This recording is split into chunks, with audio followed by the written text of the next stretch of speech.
क्या आप जानते हैं कि साल का एक ऐसा दिन भी आता है जब इस पूरे ब्रह्मांड को चलाने वाली महाशक्ति 4 महीने के लिए गहरी नींद में चली जाती है।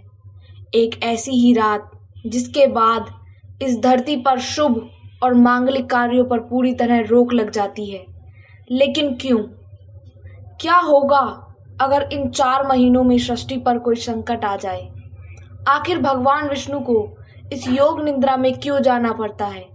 शास्त्रों में छिपा है यह रहस्य आज आपके जीवन की दिशा बदल सकता है। देववाणी पर आप सभी का स्वागत है। आषाढ़ मास के शुक्ल पक्ष की इस 11वीं तिथि को हम देव सैन्य एकादशी या हरि सैन्य एकादशी के नाम से जानते हैं।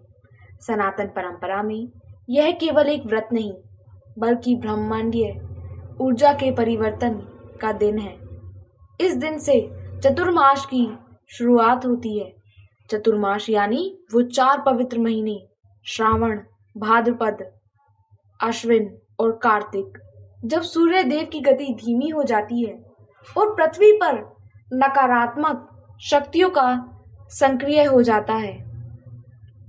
ऐसे में बाहरी दुनिया के शोर को छोड़कर अपनी आत्मा के भीतर झांकने का समय शुरू हो जाता है।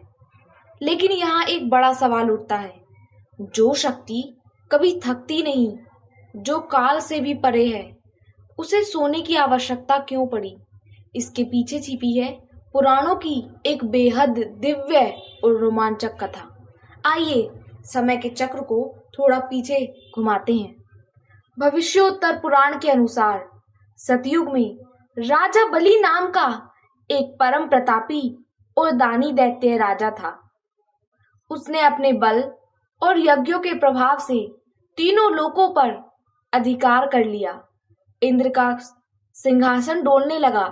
स्वर्ग को बचाने के लिए भगवान विष्णु ने वामन अवतार लिया और राजा बलि की परीक्षा लेने उनकी यज्ञशाला में पहुंच गया। ब्राह्मण कुमार के रूप में नारायण ने बलि से केवल 3 पग भूमि मांगी। बलि ने हंसकर हाँ कह दिया, लेकिन अगले ही पल जो हुआ उसने पूरे ब्रह्मांड को चकित कर दिया। नारायण ने एक पग में पूरी धरती नाप ली, दूसरी पग में पूरा आकाश। अब तीसरा पग रखने के लिए कोई जगह ही नहीं बची। त्याग और भक्ति की पराकाष्ठा देखिए। राजा बलि ने अपनी सिर आगे कर दिया और कहा, प्रभु अपना तीसरा कदम मेरे मस्तक पर रखिए। भगवान वामन ने जैसे ही अपना पैर बलि के सर पर रखा, बलि पाताल लोक में समा गया। लेकिन नारायण बलि की इस निश्चल भक्ति और दानवीरता से इतने प्रसन्न हुए कि उन्होंने कहा, मांगो बलि, क्या वरदान मांगते हो? बलि ने जो मांगा उसने नारायण को भी धर्म संकट में डाल दिया। बलि ने कहा, प्रभु आप 24 घंटे मेरे सामने पाताल लोक में निवास करें। भक्त के वश में होकर भगवान विष्णु पाताल लोक के द्वारपाल बन गए। सोचिए, जब सृष्टि के पालनहार ही पाताल में बंद गए तो वैकुंठ सूना हो गया। माता लक्ष्मी व्याकुल हो उठी। तब माता लक्ष्मी ने एक साधारण महिला के रूप धरा और पाताल लोक में राजा बलि के पास पहुंची। उन्होंने बलि को रक्षा सूत्र यानी राखी बांधी और उपहार में अपने पति यानी भगवान विष्णु को वापस मांग लिया।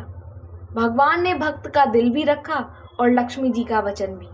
उन्होंने बलि से कहा, मैं हर साल आषाढ़ एकादशी से कार्तिक एकादशी तक यानी 4 महीने तुम्हारे पास पाताल लोक में निवास करूंगा।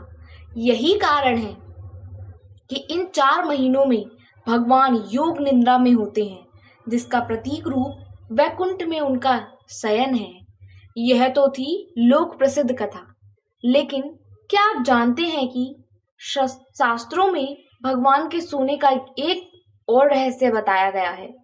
शिव पुराण और श्रीमद् भगवद गीता महापुराण के अनुसार शंखचूड़ नाम के एक असुर के वध और सृष्टि के संचालन के दौरान भगवान विष्णु अत्यंत थक गए थे।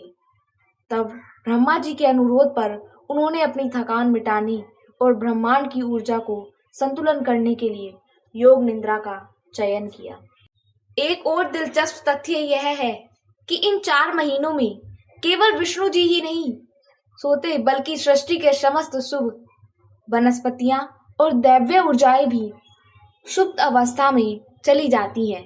इसलिए इन दिनों में किया गया कोई भी भौतिक मांगलिक कार्य जैसे विवाह या मुंडन सफल नहीं माना जाता, क्योंकि देवताओं का आशीर्वाद साक्षात रूप में उपलब्ध नहीं होता। लेकिन यही समय आध्यात्मिक साधना के लिए अमृत के समान बन जाता है। अगर आप भी इस दिन नारायण की असीम कृपा पाना चाहते हैं तो शास्त्रों में बताई गई इस सरल विधि से पूजा करें। सबसे पहले शुभ ब्रह्म मुहूर्त में उठकर पवित्र स्नान करें और पीले रंग के वस्त्र धारण करें। इसके बाद भगवान के सामने हाथ में जल और अक्षत लेकर व्रत को सच्चे मन से संकल्प लें। संकल्प लेते समय इस पवित्र मंत्र का जाप करें। सत्यतः सत्य संकल्प सत्यवित सत्य साधना है नारायण परम ब्रह्मा सर्व पापे परमुच्यते। पूजा के समय भगवान विष्णु की प्रतिमा को गंगा जल और पंचामृत से स्नान कराएं। उन्हें पीले फूल, पीला चंदन, धूप, दीप और सबसे महत्वपूर्ण तुलसी दल अर्पित करें।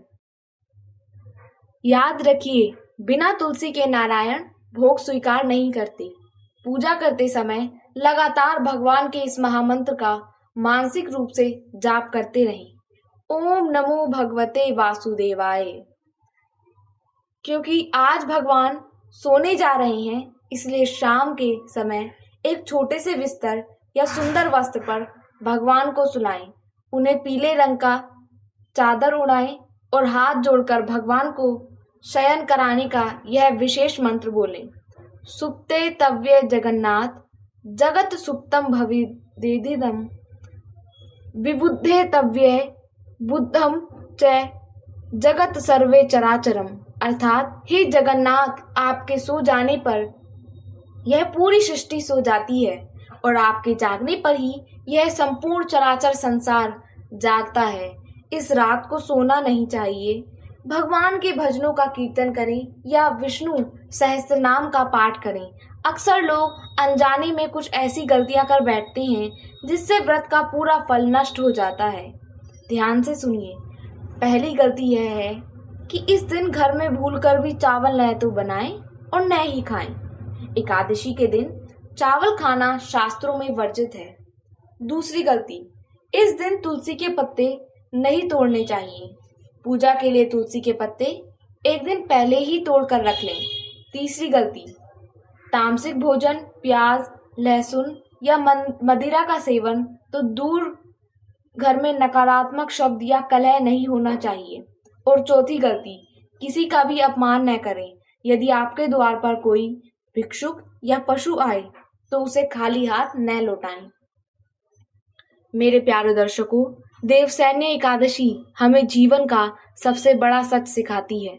विष्णु भगवान को योग निद्रा में जाना हमें यह बताता है कि इस अनंत भागदौड़ भरी जिंदगी में ठहराव कितना जरूरी है। हम सब 2400 घंटे बाहरी दुनिया को जीतने में लगे हैं, पैसा, पद, प्रतिष्ठा, लेकिन साल का ये 4 महीने हम खुद से जुड़ने का संदेश देते हैं। जब ब्रह्मांड का नायक विश्राम कर सकता है तो क्या आप अपनी चिंताओं को 4 महीने के लिए भगवान के चरणों में छोड़कर थोड़ा शांत नहीं हो सकते? इस चतुर्मास में मौन का अभ्यास करें, ध्यान करें और अपने भीतर के उस नारायण को खोजें जो शांत है, स्थिर है और आनंदमय है। भगवान विष्णु आज पाताल लोक जा रहे हैं, लेकिन वे अपने भक्तों के दिलों से कभी दूर नहीं होते। आइए इस एकादशी पर हम अपने अहंकार, अपने क्रोध और अपनी चिंताओं को भगवान को सौंप दें। अगर आज यह दिव्य कथा और जानकारी आपके दिल को छू गई हो तो वीडियो को लाइक करें और अपने परिवार के साथ शेयर करें। ऐसे ही प्रामाणिक और आध्यात्मिक यात्राओं के लिए आपके अपने चैनल देववाणी को भी अभी सब्सक्राइब करें। कमेंट बॉक्स में अपनी हाजिरी लगाएं और पूरी श्रद्धा से लिखें, ओम नमो नारायणाय। भगवान हरि आपकी झोली खुशियों से भर दे। नमस्कार।